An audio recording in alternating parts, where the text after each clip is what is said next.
This is chapter 2, module 2, video 2. So, if we're going to talk about the two types of requirements, so we've got the vitamins and minerals, which is the threshold, and then the range, which is going to be the carbohydrates, proteins, and fats. Let's wade into the threshold. So, vitamins and minerals fall underneath this gigantic umbrella that the U.S. government has called dietary reference intakes. They're called the DRIs. These became kind of gospel in the 1990s. And there's four different types of of DRIs. There's the EAR, RDA, AI, and EERs. Let's go to the next page and look at those in a more. So, what is an estimated average requirement? It is something that you as a human will never see. It is a value that is determined by science. It's without question done in animals or has been done in animals. And then they add observations that they see via actual people and they come up with a number. And what it is an average amount of, let's say, a vitamin that you need to meet the needs of the average person in a population. Or I should say, it's the minimum amount you need to meet the needs of the average person in a population. So for the average person, he or she might need just 20 milligrams a day of vitamin C so they don't develop scurvy. Now that's the average. There will be people who need more than that. There will be people who need less than that. But if you don't have that average number, you can't then say, okay, we know what the average is.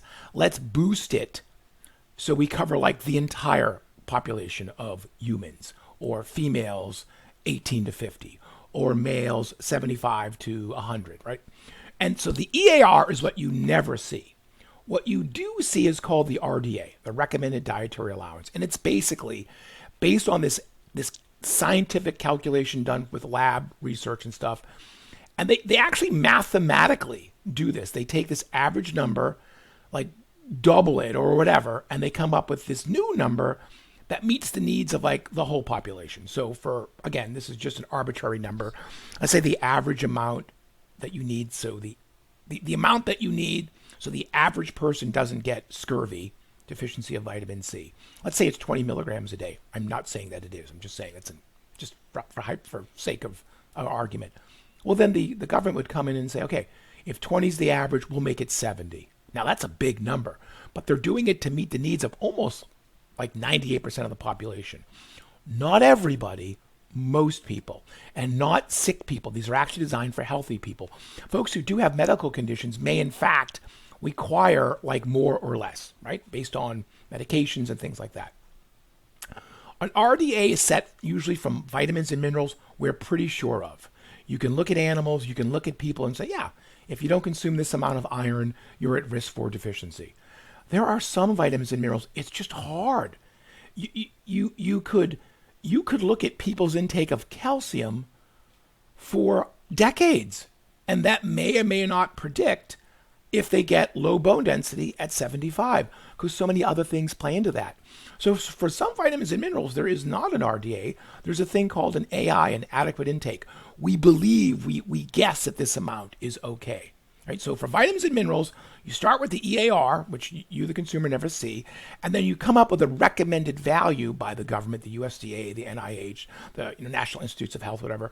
And that's what you see on a food label. The RDA for vitamins and minerals, we're fairly sure about. Right? We think you need this amount. Right? And then the AI, when we're taking a little bit of a guess. My best example of the AI is fluoride. Right? Do you really need fluoride in your life? If you don't eat sugary foods, you're born with good dental genetics, and you just brush all the time, you're meticulous in your dental care, do you really need a little extra fluoride in the diet? Maybe not, right? Okay, now, can you consume too much of a vitamin and mineral? Yeah, you can. So here's the old bell curve we love to use.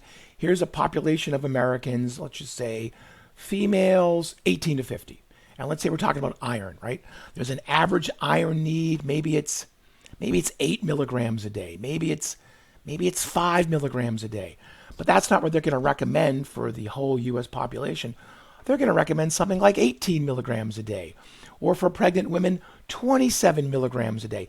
It's going to be a big number. It might be too much for this person, and that's true, but you're making sure that the vast majority of healthy people, if you recommend they eat this, in theory, they'll go out of their way to read food labels and count their calories, etc., and they'll get enough, right? So the RDA is what you see. The EAR is not what you see. It's an average. This is the determined in the lab. This is the actual recommendation. When we don't know exactly what to recommend, it's not an RDA, it's an AI. Fluoride is a great example. We're just not exactly sure how much you need. And then, if you consume too much, you get into what's called the upper limit area. Yes, you can develop toxicity from vitamins and minerals. You absolutely can. Okay, so, and this is another way to look at it. There's our research value. There's what the government recommends, right? And this is the upper limit. It's different for every vitamin and mineral. For vitamin C, it's pretty luxurious. You can actually take a lot before we see toxicity symptoms. For vitamin B3, niacin, it's not very high before people start to have that burning sensation from taking too much niacin. It's called the flush. So it's different for every vitamins and mineral. And then when we get into the macronutrients, then we get into ranges, right?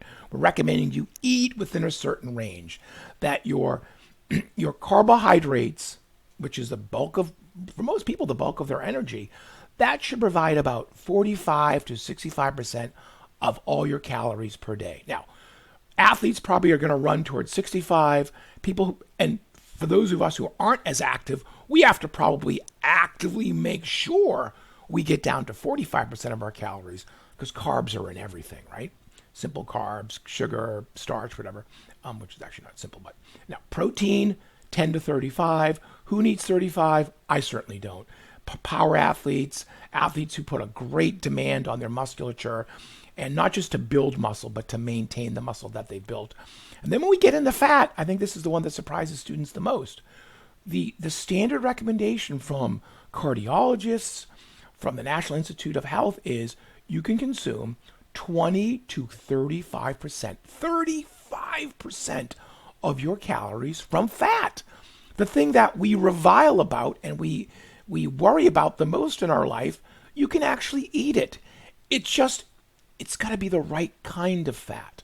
And that's what we're going to talk about when we get to the fat chapter. But I think most students recognize the plant fats are probably a lot easier to consume at the 35% range, and let's say fish fat, than lard, beef fat, dairy fat. Those are not the fats we want you to consume in great amounts. So these get ranges where the vitamins and minerals get like a threshold.